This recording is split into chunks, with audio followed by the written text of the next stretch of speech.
হিন্দি উর্দু সাম্রাজ্যবাদের বিরুদ্ধে, বাঙালির বঞ্চনার বিরুদ্ধে যে ডকুমেন্টারি, যে তথ্যচিত্র গর্গ চট্টোপাধ্যায়ের ওপর, বাংলা পক্ষের ওপর তৈরি করেছেন চলচ্চিত্র পরিচালক সৌম্য সেনগুপ্ত।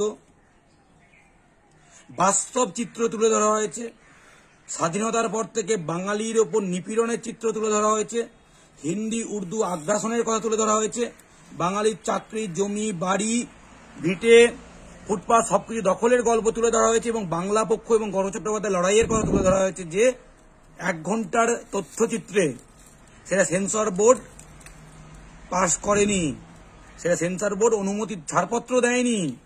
এটা পাবলিকলি বিভিন্ন জায়গায়, সিনেমা হলে বা বিভিন্ন জায়গায় দেখানো যাবে না। 21শে ফেব্রুয়ারি আন্তর্জাতিক মাতৃভাষা দিবসে সেটা প্রদর্শিত হওয়ার কথা ছিল, কিন্তু সেন্সর বোর্ড এখনো ছাড়পত্র দেয়নি। কেন হিন্দি সাম্রাজ্যবাদীদের এত ভয়? কেন বিজেপির এত ভয়? কেন দিল্লির এত ভয় গর্গ চট্টোপাধ্যায়কে? কেন এত ভয় বাংলা পক্ষকে? কেন এত ভয় বাঙালির অধিকার আদায়ের আন্দোলনকে, বাঙালির গণজাগরণকে? এত কিছু কন্টেন্ট বেরোচ্ছে, এত ধরনের জিনিস বেরোচ্ছে, একটা ডকুমেন্টারি যেখানে আইনত কোনো সমস্যা নেই, যেখানে কোনো অশ্লীল শব্দের প্রয়োগ নেই, যেখানে কোনো ক্রাইমের কথা নেই, সেখানে কেন এটাকে ছাড়পত্র দেওয়া হচ্ছে না? কেন, কোন ভয়ে? কর্মচারীরা কোন প্রভুর ভয়ে এটাকে আটকে দিল? কেন ছাড়পত্র দিচ্ছে না? প্রশ্ন করুন। বাংলার মুখ আমি দেখিয়েছি, যে ডকুমেন্টারিটার নাম, যেটা তথ্যচিত্রের নাম হচ্ছে বাংলার মুখ আমি দেখিয়েছি।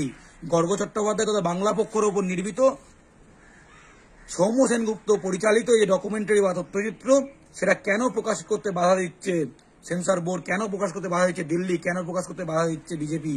প্রশ্ন করুন। আমরা কিন্তু দেখবই, সেন্সর বোর্ড ছাড়পত্র দিক বা না দিক, হাজার হাজার লাখ লাখ কোটি কোটি বাঙালিরা দেখবে, এই গল্প শুনবে। আমরা পরিষ্কার করে বলছি, এটা বাংলার ঘরে ঘরে চলবে, কেউ আটকাতে পারবে না। জয় বাংলা।